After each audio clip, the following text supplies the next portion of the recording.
d'évidence notre pays peine à sortir des chausses trappes des épreuves rédhibitoires qui lui sont imposées par les groupes armés terroristes, GAT, comme l'attestent les sanglantes attaques contre 4 villages du cercle d'Ansongo ce dimanche. Le bilan est effroyable, plus de 50 morts, des blessés, des maisons incendiées et du bétail emporté, sans compter l'impondérable traumatisme de la population civile victime d'attaques odieuses de la part d'obscurantistes psychopathes. Chaque jour, du drame et de l'anxiété s'ajoutent à la tragédie. Il serait superfétatoire de l'embiner sur l'effarant panorama. Donc, aucune place à l'accumulation des indignations sélectives. Parce que toutes les fois qu'une localité est endeuillée, c'est le Mali tout entier qui l'est. Comme on le dit, quand un membre souffre, c'est le corps tout entier qui souffre.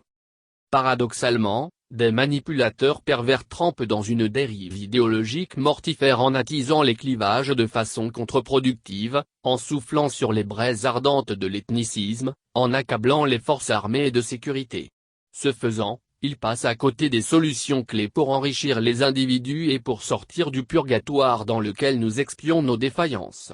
Alors, sont-ils là pour miner le pacte social, renverser la table ou pour servir la soupe ? Il est temps de prendre de la hauteur dans la puanteur ambiante, sortir des querelles byzantines pour affronter ensemble l'ennemi commun.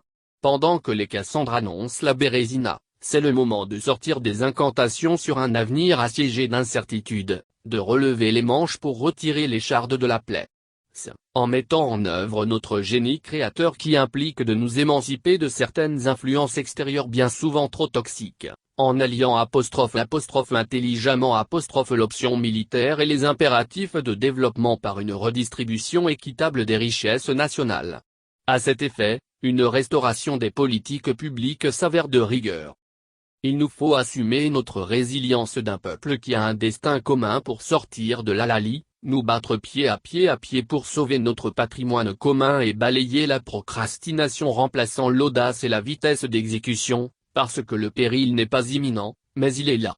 Certes, le Mali est touché, mais pas encore coulé, contrairement à certains discours catastrophistes dont le seul mérite est d'ébranler les certitudes souvent vacillantes, il faut le reconnaître, de ceux qui veulent croire contre toute espérance à la reviviscence du Mali.